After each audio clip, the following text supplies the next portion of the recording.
નમસ્કાર વિદ્યાર્થી મિત્રો, હવે આપણો સંઘ લગભગ પહોંચવાની તૈયારી પર આવી ગયો છે. કેમ કે લાસ્ટ લેક્ચરમાં મેં એમ કીધેલું હતું કે ભાઈ વાયુ પ્રકૃતિ બધી જ તમે ભણી લીધી છે, પ્રવાહીના ગુણધર્મો ઉપર આપણે જવું છે.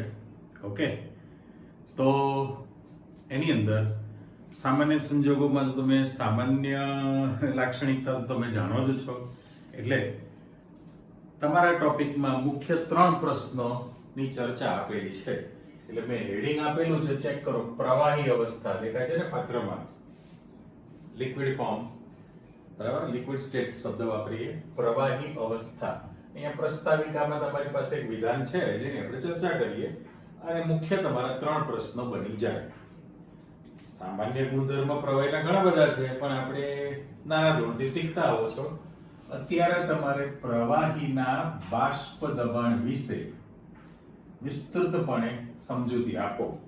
એટલે પ્રવાહીનું બાષ્પ દબાણની સમજૂતી આપવી છે, એનો ક્વેશ્ચન આપણે અહીં તૈયાર કરવો છે, જેની બધું ડિસ્ક્રિપ્ટિવ પોર્શન છે, વર્ણનાત્મક. જેટલું યાદ રહે એટલું તમારે લખવાનું છે. સરસ મજાનું પાઠ્યપુસ્તકમાં લખેલું છે. પછી બીજો પ્રશ્ન છે કે પ્રવાહીના પૃષ્ઠતાણ વિશે, જેને સરફેસ ટેન્શન કહેવાય. સરફેસ ટેન્શન, પૃષ્ઠતાણ ફિઝિક્સમાં બહુ ડિટેલમાં આવે, આપણે તો ખાલી નોર્મલ ચર્ચા કરેલી છે એમાં. અને ત્રીજો ક્વેશ્ચન તમારી પાસે પ્રવાહીની સ્નિગ્ધતા, જેને વિસ્કોસિટી કહેવાય. વિસ્કોસિટી, સ્નિગ્ધતા, શ્યાનતા શબ્દ પણ વપરાય, મીંડાવાળો શબ્દ. એટલે 3 શબ્દોની સૌથી વધારે તમને ચર્ચા આપેલી છે. તો પ્રસ્તાવિકા પેટે આપણે જાણીએ છીએ ચેપ્ટરનું શરૂઆતનું અને ચેપ્ટરનું છેલ્લું પદ તમારું કહેવાનું કે ભાઈ કોઈ પણ પદાર્થની 3 જે ભૌતિક અવસ્થા છે, ઘન, પ્રવાહી અને વાયુ. તો વાયુની સાપેક્ષમાં પ્રવાહીના અણુઓ વચ્ચે આંતરાણવીય આકર્ષણ બળ વધુ પ્રવર્તે છે, માટે અણુઓ વચ્ચેનું અંતર ઓછું રહેવાનું છે. અણુઓ એકબીજા સાથે જોડાઈને રહે છે, ભેગા રહી શકે છે, એવો શબ્દ વાપરેલો છે. એટલે એકબીજા સાથે સંકળાયેલા રહેતા હોય છે. આ પ્રવાહીની મુખ્ય લાક્ષણિકતા થઈ. અને ઘનની સાપેક્ષમાં તો ગતિશીલ છે ને અણુઓ, અને વચ્ચે થોડી સ્પેસ પણ હોય, એટલે પ્રવાહીમાં અણુઓ આપમેળે ગતિ કરી શકે છે, જગ્યા હોવાને કારણે. માટે તો તમે પ્રવાહીને એક પાત્રમાંથી બીજા પાત્રમાં ઠલવી શકો છો, જેને વહનશીલતા શબ્દ વપરાય. દ્રવ શબ્દ કીધો છે આપણે, એટલે ફ્લુઇડ કહેવાય. ફ્લુઇડ એટલે પ્રવાહી, વહન પામવાનો ગુણધર્મ છે, રાઈટ. આમે આપણે જાણીએ છીએ કે ઘન, પ્રવાહી અને વાયુ એકદમ વ્યવસ્થિત ગોઠવણી, આપણે રિજિડ બોડી બોલીએ, ઘન અવસ્થા, ઘન ચક્કર જેવું. ત્યારે પ્રવાહીમાં એક પાત્રમાંથી બીજા પાત્રમાં ઠલવી શકીએ, એટલે વહન પામવાનો ગુણધર્મ. પ્રવાહીને રેડી શકાય, વહન વહી શકે છે. અને વાયુનો પ્રસરણનો ગુણધર્મ છે. આના કારણે તો એ 3 અવસ્થા આપણે છૂટી પાડી શકીએ છીએ. એટલે મેં કહ્યું એ પ્રમાણે કે ભાઈ વાયુ કરતા પ્રવાહીમાં આંતરાણવીય આકર્ષણ બળ વધુ છે, અણુઓ વચ્ચેનું અંતર ઓછું હોય, સંકલિત ભેગા થઈ રહી શકે છે, વહી શકે છે, બરાબર. આના ગુણધર્મ તમારી પાસે તૈયાર થયા. હવે બાષ્પ દબાણમાં જવું છે. આપણે તો વાયુ અવસ્થામાં ઘણી બધી ચર્ચા કરેલી છે.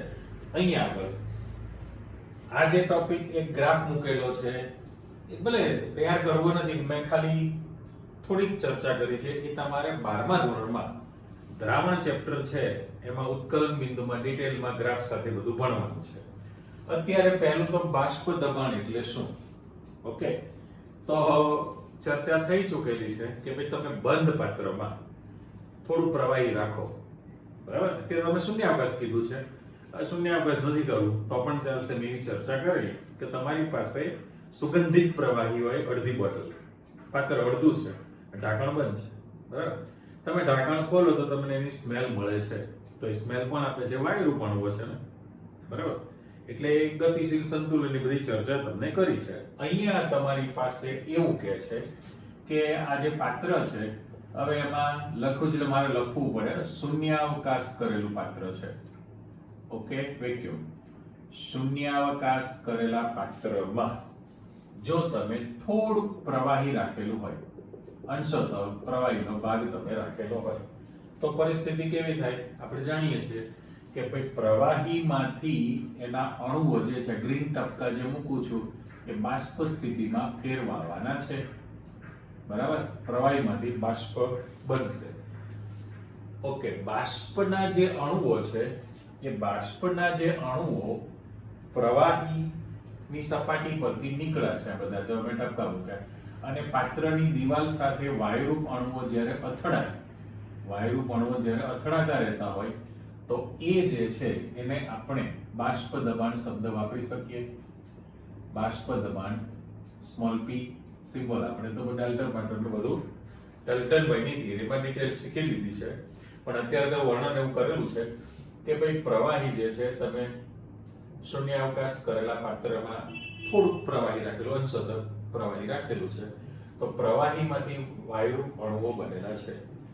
થોડા સમયમાં જ જે બાકીના પ્રવાહીનું જે સરફેસ હતી, આ જે પ્રવાહી છે તમે તળિયું માંડ ઢંકાય એટલું પ્રવાહી લીધેલું છે, કરેક્ટ? પણ બાકીનો જે પાત્રનો ભાગ છે એ શાના વડે ભરાઈ ગયો? તો કે પ્રવાહીમાંથી જે બાષ્પ બનેલી છે એ બાષ્પના અણુઓ બાકીના બધા જ ભાગને ભરી દેશે. પણ સાથે સાથે આપણે જાણીએ છીએ કે ભાઈ બાષ્પના અણુઓ જ્યારે પ્રવાહી બને અને પ્રવાહીમાંથી બાષ્પમાં થાય તો એ બંને વચ્ચે ગતિશીલ સંતુલન સ્થપાયેલું રહેવાનું છે.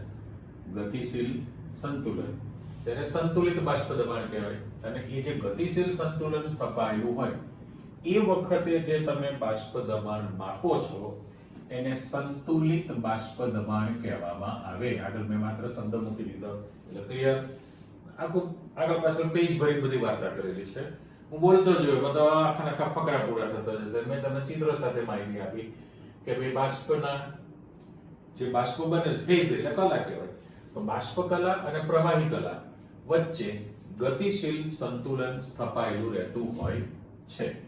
અને એ ગતિશીલ સંતુલન હોય ત્યારે જે તમે બાષ્પ દબાણ માપશો એ જે બાષ્પ દબાણ છે એને સંતુલિત બાષ્પ દબાણ કહેવામાં આવે છે. આ આપણે બંધ પાત્રની તમારી પાસે માહિતી આપી. હવે વાત એમ કે છે કે તમે જ્યારે ખુલ્લા પાત્રમાં પ્રવાહીને ગરમ કરો, આ તો પેલું જે બંધ પાત્ર છે, ખુલ્લું પાત્ર અને બંધ પાત્ર બંને ચર્ચા કરવી છે. તો પહેલા આપણે એક આલેખ વાળી વાર્તા પૂરી કરી દો કે ધારો કે તમે બંધ પાત્રમાં પ્રવાહી રાખેલું છે, ઓકે, આ પાત્ર છે બંધ અને એની અંદર તમે આ પ્રવાહી રાખેલું છે, બંધ પાત્રમાં રાખેલું પ્રવાહી. બંને વચ્ચે ગતિશીલ સંતુલન છે એટલે બાષ્પ દબાણ તૈયાર છે. પણ આપણે ઉત્કલન બિંદુ કોને કહીએ છીએ? ઉત્કલન બિંદુ. તો ઉત્કલન બિંદુ એટલે શું? એવો સીધો જ પ્રશ્ન તમારા માઇન્ડમાં આવે. તો પહેલામાં પહેલું તમે એમ કહેશો કે જે તાપમાને પ્રવાહી ઉકળવા માંડે એટલે ઉત્કલન બિંદુ કહેવાય. ઓકે, જવાબ બાલમંદિરનો છે, પણ સાયન્સની દ્રષ્ટિએ તમને એમ કહે છે કે ભાઈ જે તાપમાને પ્રવાહીનું બાષ્પ દબાણ એક વાતાવરણ બનતું હોય તો એ તાપમાનને તે પ્રવાહીનું ઉત્કલન બિંદુ કહેવાય. ઓકે, ફરી બોલું છું, જે તાપમાને પ્રવાહીનું બાષ્પ દબાણ એક વાતાવરણ બનતું હોય તો એ તાપમાનને તે પ્રવાહીનું ઉત્કલન બિંદુ કહેવાય. હવે આપણી પાસે પ્રશ્ન એવો થયો કે આ જે પ્રવાહી છે ફેઝ, એને જ્યારે તમે નીચેથી ટેમ્પરેચર આપશો, એટલે આપણે બંધ પાત્ર રાખેલું છે, આ જે પાત્ર છે સાથે સાથે મૂકી દઉં કે પહેલું ચિત્ર બંધ પાત્ર. જો તમે બંધ પાત્રમાં પ્રવાહી રાખેલું છે અને તમે એનું તાપમાન વધારશો, તો પહેલા તો જે વાત કરી પ્રમાણે નોર્મલ હોય તો ગતિશીલ સંતુલન હતું, પણ જેવું તમે ટેમ્પરેચર વધારો તો પછી પરિસ્થિતિ કેવી થવાની છે કે ભાઈ એમાં પ્રવાહીની સપાટી પરથી બાષ્પના અણુઓ રૂપાંતરિત થાય, બરાબર? પ્રવાહીમાંથી બાષ્પ બને, બાષ્પના અણુઓ ઠરીને પાછા પ્રવાહી બનતા હોય. ગતિશીલ સંતુલનની આપણે ચર્ચા કરી.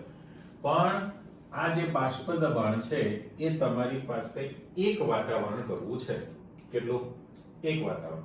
હવે એક વાતાવરણ એટલે કેટલું કહેવાય? તો આપણે આગળ ભણી લીધું છે કે ભાઈ આખું લઘુ શબ્દ એક વાતાવરણ બરાબર 76 સેન્ટીમીટર પારાની હાઈટ અથવા તો 760 મિલીમીટર પારાની ઊંચાઈ તૈયાર થયેલી કહેવાય. આ રાશિ આપણને ખબર છે. અને પાછું 10⁵ પાસ્કલનો તો ઉપયોગ કરેલો જ છે આપણે, એની અત્યારે જરૂર નથી મારે.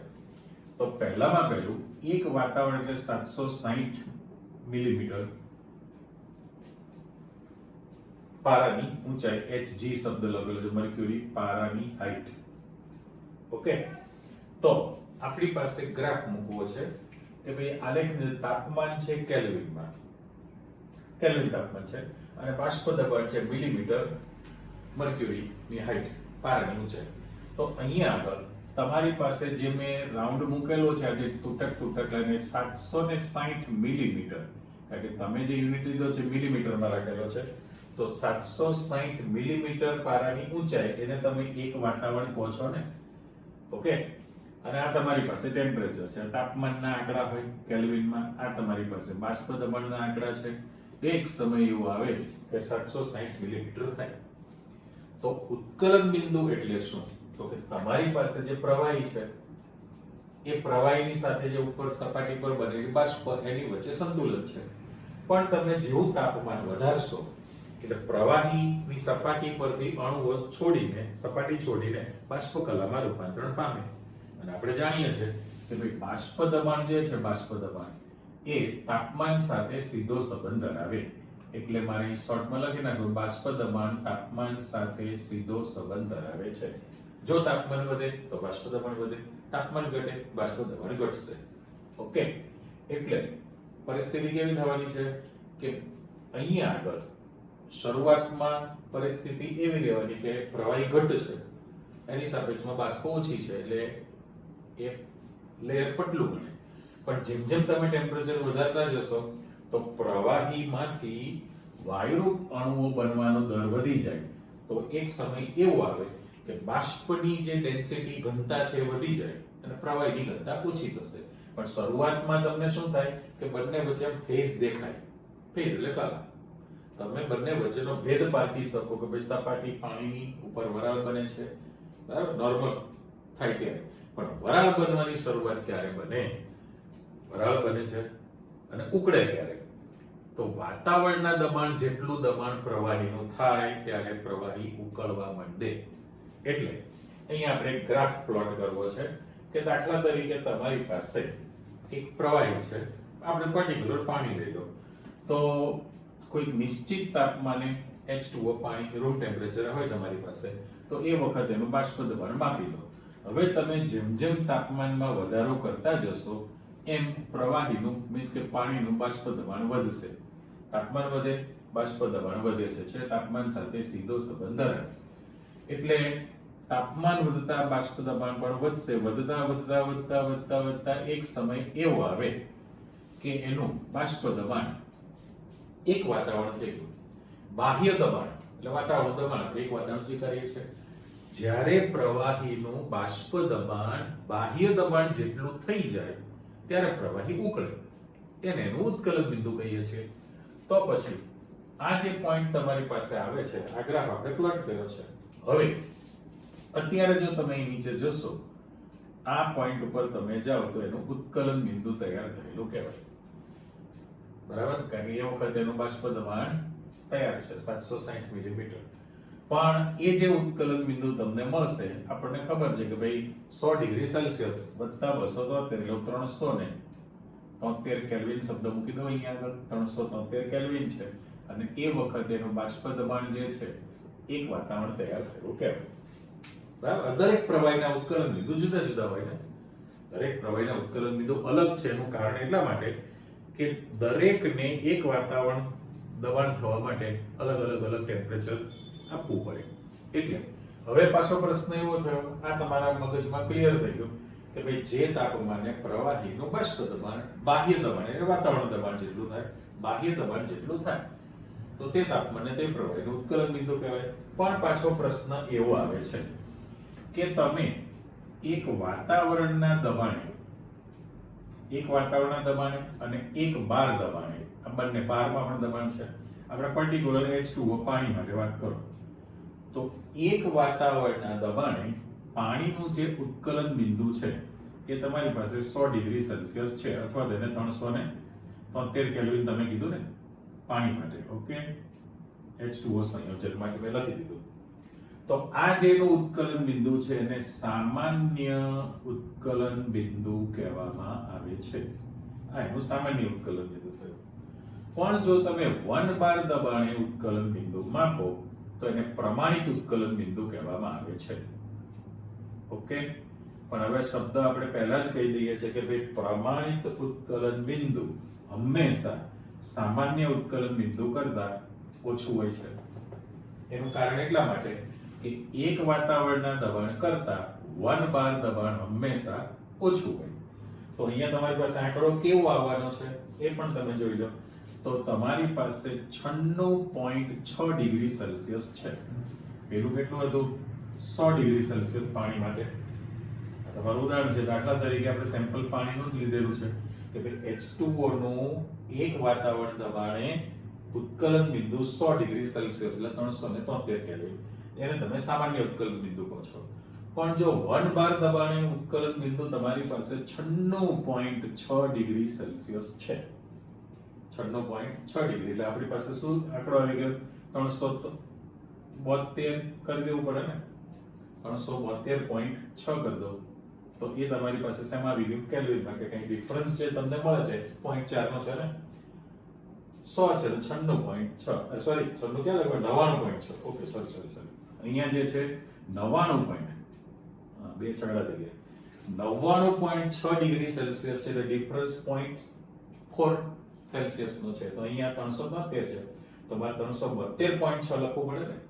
એટલે એ પણ ફાઇનલ થયું ને કે ભાઈ જે 1 બાર દબાણે તમે માપવાના છો એનું પ્રમાણિત ઉત્કલન બિંદુ ગણવામાં આવે છે. ઓકે, એટલે આ સામાન્ય બાષ્પ દબાણ વિશે તમે વિસ્તૃત ચર્ચા કરી તો તમે આટલી માહિતી એમાં આપી શકો. પણ હજુ એક મુદ્દો છે કે જ્યારે તમે ખુલ્લા પાત્રમાં, વસ્તુ તો અહીંયા છે કે પાત્ર ખુલ્લું છે અને એમાં તમે પ્રવાહીને ગરમ કરો એટલે ઉકાળવામાં આવે. જો તમે આ પાત્રમાં પ્રવાહી રાખેલું છે એટલે મારે લખી શકાય ને ભાઈ ખુલ્લું પાત્ર છે. ખુલ્લા પાત્રમાં જો પ્રવાહીને ગરમ કરવામાં, એટલે નીચે હું ટેમ્પરેચર આપી દઉં છું, જો એને ગરમ કરવામાં આવે તો ચર્ચા તો આની જ છે કે ભાઈ શરૂઆતમાં જે સપાટી પરથી બાષ્પના જે અણુઓ ઉત્પન્ન થવાના છે, ધીમે ધીમે વરાળ નીકળવાની ચાલુ થાય તો બાષ્પ જે છે એની ઘનતા કરતા પ્રવાહીમાં અણુઓની ઘનતા એટલે ઘટ પ્રવાહી છે તો બંને વચ્ચે તમે ભેદ રેખા જોઈ શકો છો ફેઝને અલગ પાડવા માટે. પણ પછી જેમ જેમ તમે ટેમ્પરેચર વધારતા જાઓ તો પ્રવાહીમાંથી વાયુરૂપ અણુઓ બનવાનો દર વધી જશે. એટલે આ ઘટ બનતું જાય, બાષ્પ જે છે એ વધુ ઘટ બનતું જાય, એની સાપેક્ષમાં પ્રવાહી છે એની ઘનતા ઓછી થાય સંખ્યા.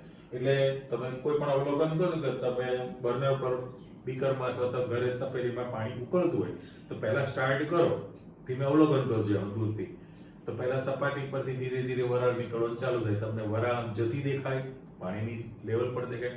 પણ જ્યારે જેમ ટેમ્પરેચર વધે પાણી ઉકળવા માંડે તો ઉકળતા પાણીમાં જે પ્રવાહી પાણી અને બાષ્પ એની સૂક્ષ્મ ભેદ રેખા જે છે, એટલે ભેદ રેખા સૂક્ષ્મ તો નહીં પણ એને ફેઝને અલગ પાડતી લાઈનિંગ એ અદ્રશ્ય થઈ જશે. એ તમે પછી જોઈ શકતા હોતા નથી. એટલે જે ભેદ છે, ભેદ એ બંને વચ્ચેનો ટેમ્પરેચર વધે, તાપમાન વધે એમ બાષ્પનું પ્રમાણ વધતું ગયું અને એના કારણે ભેદ રેખા અદ્રશ્ય બની જાય. ભેદ રેખા કઈ બની જશે? અદ્રશ્ય બની જશે. એટલે ટૂંકમાં આ બાષ્પ દબાણમાં તમે આટલી ચર્ચા કરો એટલે એનો જવાબ પતી ગયો એની અંદર. બરાબર, ગ્રાફ તો ખાલી એક સમજવા પૂરતું મેં આપેલું છે કે ભાઈ આ રીતે દરેક પ્રવાહી માટે જુદા પાણીનો જે માલિક મૂકેલો છે આપણે પ્રવાહી તરીકે H2O મૂકેલું છે, એવી રીતે ઇથેલ આલ્કોહોલ છે, ડાઇથેલ ઇથર છે, જેટલા પ્રવાહી સ્થિતિમાં છે એ બધાના તમે ઉત્કલન બિંદુ આ પ્રકારે મેળવી શકો. પણ એક ફાઇનલ થયું કે ભાઈ સામાન્ય ઉત્કલન બિંદુ અને પ્રમાણિત ઉત્કલન બિંદુ અને બાષ્પ દબાણનો કોણ ટચ. બાષ્પ દબાણને તાપમાન સાથે સીધો સંબંધ છે. તાપમાન વધે તો બાષ્પ દબાણ વધે, તાપમાન ઘટે તો બાષ્પ દબાણ ઘટશે. સાથે સાથે એવું પણ કહી શકાય ને કે ભાઈ અણુઓ વચ્ચેનું આંતરાણુવીય આકર્ષણ બળ લાગુ પડે કે જે અણુઓ વચ્ચે આંતરાણવીય આકર્ષણ બળ વધુ હોય એનું બાષ્પ દબાણ ઓછું હોય. ઓકે, બીજું પરિબળ. અને આંતરાણવીય આકર્ષણ બળ ઓછું હોય તો તરત એનું બાષ્પ દબાણ વધી જશે. એવું પણ તમારી પાસે ડિટેલમાં માહિતી આવશે 12માં. છોડો અત્યારે, ચલો વધો પાછું આગળ. અહીંયા તમારી પાસે બીજો પ્રશ્ન કે પ્રવાહીના પૃષ્ઠતાણ વિશે નોંધ લખો.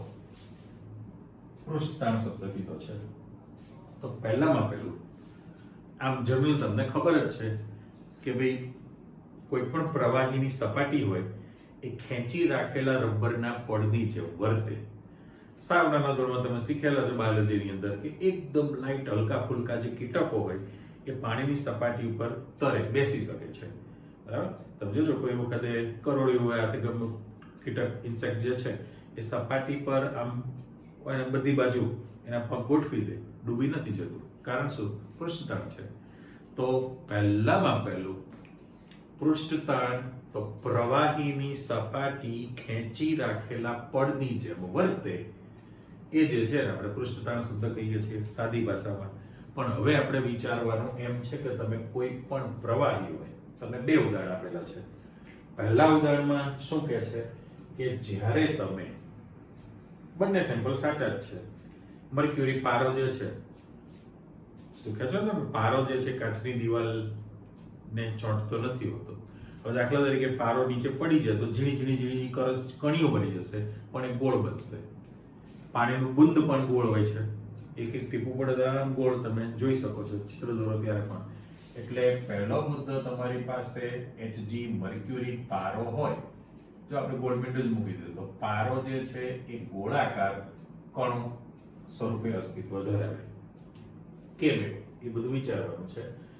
અને સાથે સાથે તમે આ જે પાણી રાખેલું છે, પાણી એની અંદર તમે એકદમ પટલી, એને ઇંગ્લિશમાં કેપિલરી ટ્યુબ કહેવાય, કેપિલરી ટ્યુબ, કેશાકર્ષણની ટ્યુબ આપણે શબ્દ વાપરીએ છીએ. ઓકે, બહુ જ ઓછી ત્રિજ્યાવાળી હોલો ટ્યુબ કહેવાય ને. જો તમે પાણીની સપાટીને આમ ટચ કરશો, આ પ્રવાહી રાખેલું છે, જેવું તમે અંદર આમ ટચ કરો છેડો એનો, તરત જ એની અંદર પાણી જે છે ઉપલું, આ જે કલર અલગ મૂકલે તમને ખબર પડે તો પાણીના અણુઓ જે છે અંદર કેપિલરી ટ્યુબમાં ઉપર આગળ વધશે. તો આવું કેમ થાય છે? એને આપણે કેશાકર્ષણ શબ્દ કીધો છે ને, કેશાકર્ષણ. તો આ પાણી ઉપર ચડે છે. પારો મર્ક્યુરી હોય એ જો ગોળાકાર આકાર ધારણ કરતું હોય છે તો એનું રીઝન એ છે કે કોઈ પણ પ્રવાહી હોય તો પ્રવાહીની અંદર આ જે ચિત્ર મૂકેલું છે તો પ્રવાહીમાં હું આ એક અણુ મૂકું છું, સાઈઝ મોટી મૂકી છે, વાયુ જેવું જ છે. હવે જો અંદરના તરફ પ્રવાહીની અંદરની આ મોટો અણુ મૂક્યો છે મેં એક, પ્રવાહીના અંદરના ભાગમાં શું થશે? કોઈ પણ એક અણુ છે તો એનું બાકીના અણુઓ પ્રત્યેનું આકર્ષણ બળ સમાન પ્રવર્તે. પ્રવાહીના ઊંડાણની અંદર કોઈ પણ એક અણુ છે તો બધી જ દિશામાંથી આકર્ષણ બળ એક સરખું પ્રવર્તતું હોય એની અંદર. પણ હવે પ્રશ્ન થયો કે સપાટી પરનો જો અણુ હોય, સપાટી પરનો દાખલા તરીકે મારે અણુ મૂકવો હોય એટલે ફરી પાછું હું બ્લુ કલરનું આ ટપકો મૂકું છું, સપાટી પરનો અણુ હોય તો એના માટે ઇંગ્લિશ શબ્દ છે ડાઉનવર્ડ, નીચેની તરફ ખેંચાણ બળ. તો એની પછીના જે છે એની નીચલા જે અણુઓ છે એ નીચે તરફ ખેંચવા માટે પ્રયત્ન કરે. પેલું બધી બાજુ એક સરખું બળ પ્રવર્તતું હોય, પરિણામે 0 થઈ જાય. ત્યારે સપાટી પરના જે અણુઓ છે, સપાટી પરના અણુઓ, એની નીચલી સપાટી એટલે સપાટીથી નીચેના જે અણુઓ છે એ અણુઓ એને નીચેની તરફ ખેંચાણ બળ લગાડશે, જેના કારણે સપાટી પર અણુઓ ઓછા સમય એવી ગોઠવણી તૈયાર થાય. એટલે મેં આ જે મર્ક્યુરી જે મૂકેલું છે તો સપાટી પરના જે અણુઓ હોય કણ એ બધાનું આકર્ષણ બળ એને પછીના જે પાર્ટિકલ છે, પાર્ટિકલ શબ્દ બોલું છું, અણુ એક મોટો છે જે સમૂહ તૈયાર થયેલો, તો અંદરના તરફનું બળ એના તરફ લાગતું હોય છે. એને આપણે એટલે પરિસ્થિતિ કેવી થઈ કે ભાઈ સપાટી પર સંખ્યા ઓછી રહેવાની, અણુઓની સંખ્યા સપાટી પર ઓછી રહેવાની છે, અંદરના ભાગે સંખ્યા વધુ રહેતી હોય છે. હવે આપણે એમ કલ્પના કરીએ, દાખલા તરીકે કોઈ પણ આજ હું એમ મૂકી દઉં કે આ પ્રવાહી છે સપોઝ, બરાબર. આમ થોડી વ્યવસ્થિત વ્યાખ્યા આપણે વિચારવી છે કે આ તમે પ્રવાહી ભરેલું છે બીકરની અંદર, ઓકે. આ રીતે ઉપરથી જો તો તમને આમ સપાટી દેખાય ને, આમ ગોળાકાર ઉપરથી તમે જુઓ છો, ઉપરના ભાગથી ડોલમાં પાણી ભરેલું તો તમને ઉપર દેખાય ને. પાત્રને જેમ આકાર તો છે નહીં, બરાબર. એને કદ ખરું, પ્રવાહીને કદ છે પણ આકાર હોતો નથી. જે પાત્રમાં ભરો એવો આકાર ધારણ કરે છે. તો આ તમે જે પ્રવાહી ભરેલું હોય તો આપણે માત્ર સપાટી પરની ઘટના વિચારો, માત્ર સરફેસ પરની. હવે સપાટી પર તમે એકમ લંબાઈની રેખા વિચારી લો. એકમ લંબાઈની રેખા એટલે સપાટી પર આ સપાટી સરફેસ અને એના પર તમે કલ્પિત એકમ લંબાઈની રેખા તમે વિચારી લો. તો પરિસ્થિતિ કેવી થાય કે એ રેખા છે એની આ બાજુ અને પેલી બાજુ. તો આ બાજુના અણુઓ જે છે, આ બાજુના જે અણુઓ હોય એ રેખાને લંબ દિશામાં અને સપાટીને સમાંતર, આ ફિઝિક્સ જેવી વ્યાખ્યા બની ગઈ. તો એ જે બળ લગાડે છે એને આપણે પૃષ્ઠતાણ કહેવાય. તો સેમ કોપી પેલી બાજુના જે અણુઓ છે, માની લો હું બ્લેક નિશાની મૂકું, તો આ જે રેખાની આ બાજુના જે અણુઓ છે એ પણ લંબ દિશામાં આના તરફ બળ લગાડતા હોય એને આપણે પૃષ્ઠતાણ કહેવાય. વ્યાખ્યા ખરેખર એમ થઈ કહેવાય કે પ્રવાહીની ખુલ્લી સપાટી પર કલ્પેલી એકમ લંબાઈની રેખાની એક તરફના અણુઓ બીજી તરફના અણુ તરફ જે બળ દર્શાવે છે એને પૃષ્ઠતાણ કહેવાય. આ સાચી ને સારી ફિઝિક્સની વ્યાખ્યા બની ગઈ કહેવાય. હજુ એકવાર, પ્રવાહીની ખુલ્લી સપાટી પર કલ્પેલી એકમ લંબાઈની રેખાની એક તરફના અણુઓ રેખાની બીજી તરફના અણુઓ તરફ સામસામી આને એ બળ લગાડે છે જેને આપણે પૃષ્ઠતાણ કહીએ છીએ. હવે પૃષ્ઠતાણ જે છે, પૃષ્ઠતાણ એ શેના પર આધાર રાખે?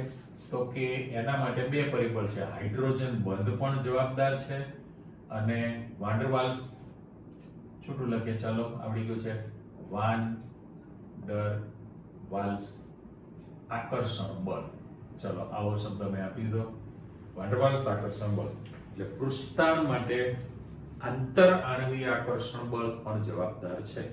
તો એ ફાઇનલ થયું કે ભાઈ વાન ડર વાલ્સ આકર્ષણ બળ જો વધુ પ્રવર્તતું હોય તો એ પ્રવાહીનું પૃષ્ઠતાણ પણ કેવું હોય? વધુ હોવાનું છે. આ પછીના પ્રશ્નને પણ લાગુ પડે. બે સામસામી અડો મૂકી દો કે ભાઈ પૃષ્ઠતાણ માટે H બંધ પણ જવાબદાર છે અને વાન ડર વાલ્સ આકર્ષણ બળ પણ જવાબદાર હોય છે.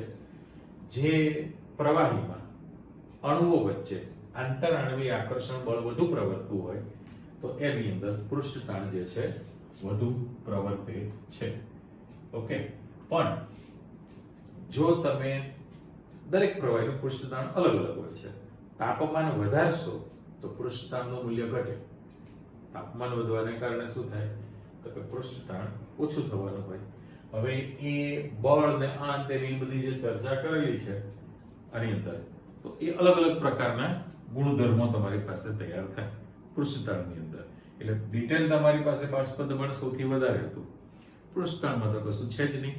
હવે એમાં એક ચર્ચા આપણે એમ કીધી કે ભાઈ પારો જે છે, પારો એના જે પાર્ટિકલ છે, આ Hg જે લખેલું છે, આ આપણે આમ ગોળ પાર્ટિકલ બની ગયા. તો ગોળાકાર થવાનું કારણ પહેલું તમને આપી દીધું, બરાબર, કે ભાઈ નીચેના તરફ અંદરના અણુઓનું ખેંચાણ બળ વધી જાય એટલે સપાટી પર અણુઓની સંખ્યા ઓછી બને. ઓછી બનતી જાય ખેંચાણને કારણે, એના કારણે એ ખરેખર સંકોચન થયું કહેવાય કણનું અને એનો ગોળાકાર બને છે, બરાબર. બીજું એક સરસ મજાનું તમારી બુકમાં ઉદાહરણ આપેલું છે કે કાચ, ગ્લાસ. હવે કાચ જે છે ને, કાચ માટે તમને એવું કહે છે કે આ સૌથી વધુ સ્નિગ્ધ ઘટ કહેવાય, સ્નિગ્ધ છે એની અંદર. તો આ બંને સાથેની માહિતી છે કે કાચની જે સાદો જે ગ્લાસ હોય કાચ, એની સપાટી જે હોય એ ખરબચડી અથવા તો ખાંચવાળી હોય, તો એ સપાટીને આપણે લીસી કરવી છે. લીસી કેવી રીતે થાય? તો કે કાચ છે, કાચ એ કાચને જો તમે ગરમ કરો તો ગરમ થવાને કારણે જે ખરબચડી સપાટી છે એ ધીમે ધીમે ટેમ્પરેચર વધવાને કારણે એ ગોળાકાર પ્રાપ્ત થાય, જેમ કહ્યું એ પ્રમાણે. એટલે કાચની જે દિવાલ છે એ બધી લાઇનિંગો તમે વિચારી લો રફ હોય, જેવું તમે ટેમ્પરેચર આપો એટલે એના અણુઓ જે છે ગોળાકાર થવા માટે પ્રયત્ન કરતા જેમ કરતા મોટા સ્કેલ ઉપર તમે વિચારો તો લીસી સપાટી બની જાય. લીસી સપાટી આખી તૈયાર થાય છે અને એને એ જે ગરમ કરેલું છે આખું એક ગ્લાસ બની ગયેલો કહેવાય. બરાબર? એટલે સપાટી એની લીસી બની શકે છે. અને જે વહન ગુણધર્મ આપણે કહીએ છીએ સ્નિગ્ધતા માટે પણ છે. સ્નિગ્ધતા માટે પણ તમારી પાસે એની ચર્ચા આપેલી છે. એટલે પૃષ્ઠતાણ માટે આ પરિબળ જવાબદાર છે. એટલે ટૂંકમાં તમે એની માહિતી આપી શકો. અને બળ જે છે ન્યૂટન પ્રતિ મીટર થાય ને, કારણ કે ક્ષેત્રફળ છે, ન્યૂટન પ્રતિ મીટર સ્ક્વેર આપણે મૂકીએ છીએ, તો એ એકમ ને બધી એની ચર્ચા તમને આપી છે. હવે સહેજ આગળ વધો તમે સાથે કે સ્નિગ્ધતા, વિસ્કોસિટી. તો સ્નિગ્ધતા કોને કહેવાય? બરાબર, આપણે ચર્ચા કરી એ પ્રમાણે કે ભાઈ પ્રવાહી ને એક પાત્રમાંથી બીજા પાત્ર પર ઠલવી શકાય છે, જેને તમે સ્નિગ્ધતા કહો છો. પરિસ્થિતિ કેવી થાય કે પ્રવાહીના અણુઓ એકબીજા પર ખસીને ગતિ કરે, એને આપણે સ્નિગ્ધતા શબ્દ વાપરેલો છે. નંબર 1. હવે પ્રશ્ન એવો થયો કે કોઈ પણ પ્રવાહી, ધારો કે સપાટી પર કોઈ પણ સપાટી છે, એના પર પાણી છે, એના પર એક પ્લેટ મૂકેલી છે, અથવા પ્લેટને સહેજ ધક્કો મારશો તો એના સંપર્કમાં જે પ્રવાહી છે એને લેયર તરીકે કલ્પવામાં આવે. જો એને કલ્પવામાં આવે લેયર તરીકે, તો પ્રવાહીના અણુઓ ગતિ કરે, એકબીજા પર સરકે, જેના કારણે પેલું જે છે એ સરકતું દેખાય. પ્લેટ ખસે, પ્લેટની સાથેના અણુઓ પણ ગતિ કરતા હોય છે. એટલે સ્નિગ્ધતામાં એક જ વસ્તુ કે બે પ્રવાહીના અણુઓના બે ક્રમિક સ્તર હોય, એ જ્યારે એકબીજા પર અણુઓ ખસે ત્યારે એ બે સ્તર વચ્ચે જે ઘર્ષણ બળ પ્રવર્તે, ખસવાને કારણે જે બે સ્તર વચ્ચે ઘર્ષણ બળ જે ઉદ્ભવે છે એને આપણે સ્નિગ્ધતા કહીએ છીએ. બરાબર? એ વહનશીલતાનો તમારી પાસે ગુણધર્મ આવ્યો. હવે પ્રાયોગિક રીતે તમને એવું જાણવા મળે છે, એટલે આ લેયર ની જે ચર્ચા છે કે પ્રાયોગિક રીતે એવું ખબર પડી કે જ્યારે ઉપરાઉપરી તમે લેયર વિચારો, પ્રવાહીના જે લેયર હોય એની અંદર જે પહેલું જે લેયર હોય અણુનું, એના અણુઓ ગતિ કરતા નથી, એટલે એની ગતિજ ઉર્જા શૂન્ય સ્વીકારવાની છે. એ ગતિ નથી કરતા. બરાબર? સપાટીના ટચમાં રહેલું પહેલું લેયર. પણ પછી સ્થિર લેયરથી જેમ તમે આગળ વધતા જાઓ એમ એની ગતિ થાય.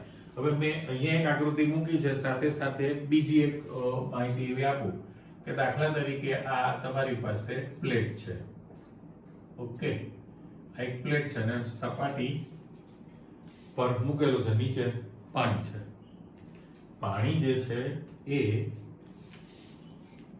ટેબલ ઉપર પાણી છે, એના ઉપર એક પ્લેટ છે, એમ તમે કલ્પના કરી લો.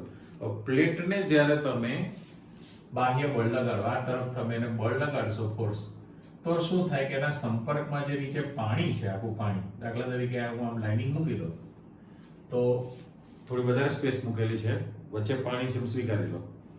હવે કેવું થાય તો કે એના ટચમાં જે છેલ્લું લેયર છે, એ જે પાણી અહીંયા છે, તો એ ગતિ જ્યારે ચાલુ થાય, એ જ્યારે ખસે ત્યારે પ્રવાહીના અણુઓની ગતિ જે છે આ પ્રકારની તમારી પાસે ચાલુ થઈ કહેવાય. આ પહેલું લેયર, બીજું લેયર, ત્રીજું લેયર. એટલે એક લેયર સ્થિર રહેવાનું છે અને એ સ્થિર છે. એ સ્થિર લેયરથી ઉપરના જે અણુઓ છે એમ એ લોકોની ગતિ વધતી જાય અને એના કારણે જ એકબીજા પર સરકીને પ્રવાહી ગતિ કરી શકે છે, જેને આપણે વહનનો ગુણધર્મ કીધો છે, રેડી શકાય પ્રવાહીને. હવે પ્રાયોગિક ચર્ચા પ્રમાણે તમને એમ કહ્યું છે, અને આ આકૃતિ મૂકી છે. આકૃતિમાં તમારી પાસે જે લેયર મૂકેલું છે, લેયર દાખલા તરીકે તમારી પાસે આ રેડ કલરનું પહેલું લેયર, આ બ્લેક ને 1 નંબરનું લેયર કહો. ઓકે, આને રેફરન્સ તરીકે લઈ લો. અને એના ઉપરનું સ્તર બ્લુ કલરનું મૂકેલું છે અને નીચલું સ્તર જે છે અણુઓનું એ ત્રીજું સ્તર મૂકેલું છે. હવે બે સ્તર વચ્ચેનું જે ડિસ્ટન્સ છે એ તમે dz લખેલું છે. આ જે મેં લખેલું છે બે સ્તર વચ્ચેનું અંતર dz મૂકેલું છે. અને જે ગતિ છે એ જે અંતર તૈયાર છે, આ જે વેગ છે એને તમે u તરીકે સ્વીકારેલો છે. તો પ્રવાહીના જે બધા લેયર હોય એ સ્તરની અંદર કોઈ પણ એક સ્તર તમે વિચારી લો તો એ સ્તરનું ઉપરનું સ્તર જે છે એ એના કરતા વધુ વેગથી ગતિ કરતું હોય, એનો વેગ વધારે હોય, અને એના નીચલું જે સ્તર છે એ વેગની અંદર ઘટાડો કરે. એટલે અહીંયા તમે જે પદ મૂકેલું છે કે ભાઈ પહેલા નંબરનું જે છે ને u તરીકે વિચારેલું છે, પહેલું લેયર વચલું આ, તો ઉપરનું જે છે u પ્લસ du કરેલું છે, u પ્લસ du છે, અને નીચલું જે લેયર છે એમાં u માઇનસ du છે. એટલે કોઈ પણ એક સ્તરનું ઉપરનું સ્તર જે છે એ વધુ વેગથી ગતિ કરતું હોય એના સાપેક્ષમાં, અને એનું નીચલું સ્તર છે એ અણુઓનો વેગમાં ઘટાડો કરતું હોય. આ તમારી પાસે પ્રાયોગિક માહિતી તૈયાર થયેલી છે. હવે સ્નિગ્ધતા જે છે, સ્નિગ્ધતા એ શેના પર આધાર રાખે? તો અહીંયા જે છે વેગ જે છે ગ્રેડેશન ઇંગ્લિશ શબ્દ છે, પ્રવણિતા લખો છે, વિચિત્ર શબ્દ મૂકેલો છે, એટલે વધારો. વેગની અંદર જે વધારો થતો જાય, જેમ અહીંયા કહ્યું કે પહેલું જે લેયર છે સ્થિર હોય, એના પછી જેમ જેમ જેમ જેમ તમે આગળ વધતા જાઓ એમ અણુઓ વધુ ગતિશીલ બનતા જશે. એટલે અહીંયા આગળ બે ક્રમિક સ્તર વચ્ચે જે ઘર્ષણ બળ ઉદ્ભવે છે એને તમે સ્નિગ્ધતા શબ્દ વાપરેલો છે. તો તમારી પાસે બે બાબત ધ્યાનમાં રાખશે. એક તો બે સ્તર વચ્ચે ઉદ્ભવતું જે બળ છે એને ફોર્સ કહીએ. એ જે ક્ષેત્રફળ હોય, આ જે સપાટી છે એ સપાટીના સંપર્કમાં રહેલી સપાટીના ક્ષેત્રફળના સમપ્રમાણમાં હોય છે. ગુજરાતી સ્ટેટમેન્ટ જ છે કે ભાઈ એમની વચ્ચે ઉદ્ભવતું બળ એ સંપર્ક સપાટીના ક્ષેત્રફળ એના સમપ્રમાણમાં હોય છે. અને પાછું લખું કે બળ F જે છે, F A du by dz ના સમપ્રમાણમાં છે. આમ પણ આપણે આપી દીધું. એટલે dz એટલે શું છે? dz એટલે તો કે બે લેયર વચ્ચેનું અંતર છે, અને du જે છે એને આપણે વેગ તરીકે વિચારેલું છે, જે ગતિ છે એની. તો બળ F proportional du by dz લખેલું છે. તો આ બંને રાશિ તમે ભેગી કરી નાખો તો F proportional a into du by dz તમે લખી શકો કે નહીં? બરાબર. અને હવે તમે proportionalની સાઇન રિમૂવ કરો અને એની જગ્યાએ ઈટા સિમ્બોલ વપરાય, અને આ જે મોટો અહીં લખેલો છે શાંતા અચળાંક કહેવાય એને, અથવા તેને સ્નિગ્ધતા અચળાંક, એ du by dz તમે લખી શકો છો. પણ આપણે ચોખવટ કરી કે જ્યાં આ જે છે એને સ્નિગ્ધતા અચળાંક શબ્દ કહેવામાં આવે છે. બરાબર. અને એ કોઈ પણ પ્રવાહીની સ્નિગ્ધતા કોણ નક્કી કરી શકે છે? આ મૂલ્ય પરથી પ્રવાહીની સ્નિગ્ધતા ઈટા અચળાંક પરથી તમે શોધી શકો. એને સ્નિગ્ધતા અચળાંક કીધેલો છે. હવે આ બંને રાશિ ઇક્વલ ક્યારે થવાની છે? તો જો તમે આ જે પદ લખેલું છે ફરી પાછું સૂત્ર લખો કે F બરાબર આ ક્યારે બનશે ઇક્વલ? તો કે into a into du by dz. Du by dz છે. જો તમે ક્ષેત્રફળ જે છે આ બંને રાશિ, આ જે ક્ષેત્રફળ છે તમે 1 એકમ લઈ લો અને 1 તરીકે લઈ લો, અને આ જે છે એને પણ તમે 1 તરીકે સ્વીકારી લો 1, તો તમારી પાસે f બરાબર બીટા બની જશે. સ્નિગ્ધતા અચળાંકનું મૂલ્ય બળના બરાબર થાય. એનો અર્થ એ કે જે ગતિ છે એ du by dz તમે એકમ લઈ લો અને ક્ષેત્રફળ છે એ પણ 1 એકમ તમે સ્વીકારી લો, તો f બરાબર બીટા બની જશે. હવે સ્નિગ્ધતા જે આપણે શબ્દ વાપરેલો છે ને, જે મેં થોડું બાકી રાખેલું હતું, જે પૃષ્ઠતાણની ચર્ચા હતી. પૃષ્ઠતાણ માટે શું કીધું કે ભાઈ તમે પેલી કાચ માટે લીસી સપાટી તૈયાર થઈ ગઈ છે અને જેવું પ્રવાહીને ટચ કરશો તો પ્રવાહી નળીમાં ઉપરની તરફ ચડી શકે અથવા તો ભરેલું તેમાંથી પ્રવાહી નીચેની તરફ પણ આવી શકે છે. તો અહીંયા આગળ આ જે તમે પદ મૂકેલું છે એ પદમાં 1 એકમ તરીકે સ્વીકારી લેવો. સ્નિગ્ધતા, ઘટતા આપણે બોલીએ છીએ, તો એ તો સીધી સટ વસ્તુ છે ને કે ભાઈ સ્નિગ્ધતા જે છે, આપણે શબ્દ મૂકી દો, સ્નિગ્ધતા જે છે એ પણ તાપમાન સાથે સીધો સંબંધ ધરાવશે અને આંતર આણ્વીય આકર્ષણ બળ પર, આંતર આણ્વીય આકર્ષણ બળ પર પણ આધાર રાખે છે. હવે આપણે જાણીએ છીએ કે જો તાપમાન વધે તો સ્નિગ્ધતા ઘટશે. કેમ? તો કે તાપમાન વધવાને કારણે અણુઓની ગતિજ ઉર્જા વધે. અણુઓની ગતિજ ઉર્જામાં વધારો થાય અને ગતિજ ઉર્જા વધે તો આંતરાણ્વીય આકર્ષણ બળ ઘટવાનું છે. માટે સ્નિગ્ધતા જે છે એ ઓછી થઈ જશે અને આંતરાણ્વીય આકર્ષણ બળ પણ જવાબદાર છે. બરાબર? એટલે ગતિશીલ માટે એમ થયું કે ઘટ પ્રવાહી હોય, જો ઘટ પ્રવાહી હોય તો એની ગતિશીલતા ઓછી હોય અને એની સાપેક્ષમાં જો ઘટતા ઓછી હોય, બરાબર, ડેન્સિટી, તો એના કારણે એની ગતિ વધુ થઈ શકતી હોય છે. એટલે સ્નિગ્ધતા જે છે તાપમાન સાથે પણ સંબંધિત છે. તાપમાન વધવાથી સ્નિગ્ધતા શું થાય? ઘટી જશે. અને આંતરાણ્વીય બળ, આંતરાણ્વીય આકર્ષણ બળ છે એ પણ જવાબદાર છે. હવે તમે આમાંથી એકમો તમને લખીને આપેલા છે, આને સૂત્ર કરતા કરો, બાકી બધું પેલી બાજુ શિફ્ટ કરો. તો એકમની અંદર જે પૃષ્ઠતાણ માટે બળ છે ન્યૂટન પ્રતિ મીટર સ્ક્વેર, એવી રીતે સ્નિગ્ધતા માટે તમારી પાસે નક્કી કરેલું છે કોણ? તો કે પોઇસિલિનનો પ્રયોગ આવતો પહેલા, પોઇસિલિન. એટલે તમારી પાસે સીજીએસ પદ્ધતિની અંદર, સીજીએસ પદ્ધતિની અંદર પોઇસ એકમ તરીકે સ્વીકારેલો છે. સીજીએસ પદ્ધતિમાં એકમ શેના તરીકે સ્વીકારેલો છે? પોઇસ તરીકે એકમ સ્વીકારેલો છે. એટલે કહેવાનો અર્થ એમ કે આ બધું અંદર પેજ ભરી ડિટેલમાં લખાણ આપેલું જ છે. માત્ર પેલું મેં કાચનું જે માહિતી આપી એ પ્રમાણે કે ભાઈ સ્નિગ્ધ, સૌથી વધુ સ્નિગ્ધતા કોણ ધરાવે? તો કે કાચ. બેમાં તમારી પાસે ચોખવટ છે. એટલે કાચ જે છે એ પૃષ્ઠતાણ પ્રમાણે શું ચર્ચા કરી કે ભાઈ એની જે ખરબચડી સપાટી ધરાવતું જે કાચ હોય, હવે બંને સાથે બોલીએ છીએ, ખરબચડી ધારી અલગ અનઇવન હોય. હવે જો તમે કાચને ગરમી આપશો, ટેમ્પરેચર વધશે, એટલે પરિસ્થિતિ કેવી થવાની છે કે બે ગોળાકાર સપાટી ધારણ કરશે. એટલે બધાની સૂક્ષ્મતા બધી ગોળ બનતી જાય તો સપાટી લીસી બની ગઈ ને, બરાબર? એ સપાટી આખી લીસી બની જવાની છે એની અંદર.